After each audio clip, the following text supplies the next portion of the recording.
রাজধানী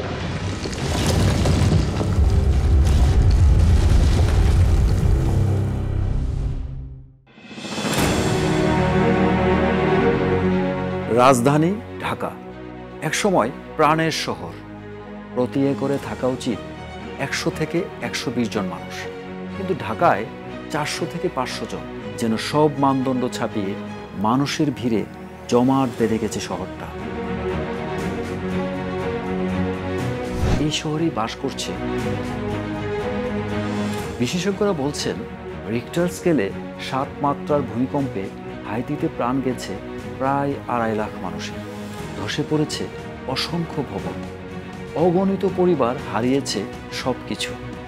ভেবে দেখুন, একই মাত্রার একটি ভূমিকম্প যদি ঘটে ঢাকায়, হাজার হাজার ভবন ভেঙে পড়বে, রাস্তাঘাট অচেনা হয়ে যাবে, আর পুরো নগর পরিণত হবে ধ্বংসস্তূপে।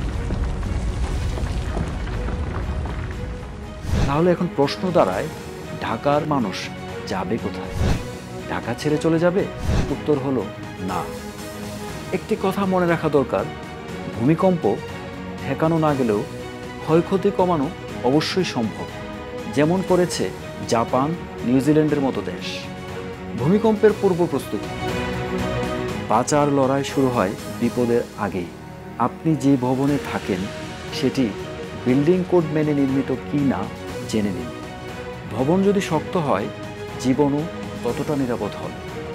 ঘরের ভারী আলমারি, শেলফ বা ঝুলন্ত জিনিস এমনভাবে রাখুন যেন ভূমিকম্পের সময় মাথার উপর এসে না পড়ে।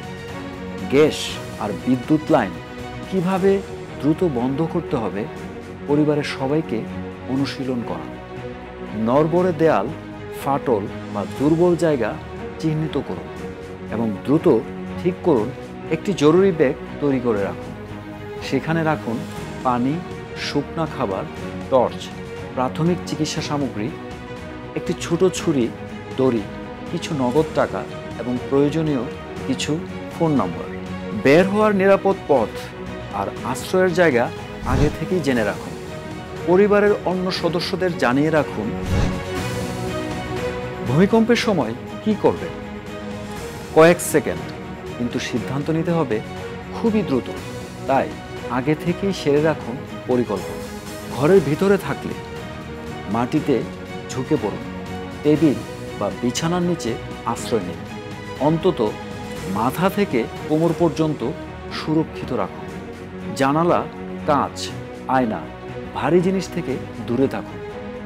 লিফট কখনোই ব্যবহার করবেন না। বাইরে থাকলে ভবন বা বৈদ্যুতিক খুঁটির কাছে দাঁড়াবেন না। মাঠ বা খোলা জায়গায় আশ্রয় নিতে হবে। গাড়িতে থাকলে রাস্তার পাশে খোলা জায়গায় থামুন। ব্রিজ বা ওভারপাসের নিচে দাঁড়াবেন না। ভূমিকম্পের পরে করণীয়। আতঙ্ক নয়, প্রয়োজন সচেতনতা। নিজে আঘাত পেয়েছেন কিনা দেখুন। অন্যরা আহত হলে সাহায্য করুন। বাড়ির ভেতর আটকে গেলে শান্ত থাকুন। চারপাশে ভাঙার ঝুঁকি আছে কি না বুঝে নিন। বিদ্যুৎ, গ্যাস, পানি বন্ধ করুন। গ্যাসের গন্ধ পেলে দ্রুত এলাকা ছাড়ুন। খোলা জায়গায় যান। ভবন, বৈদ্যুতিক তার, সাইনবোর্ড বা গাছ থেকে দূরে থাকুন।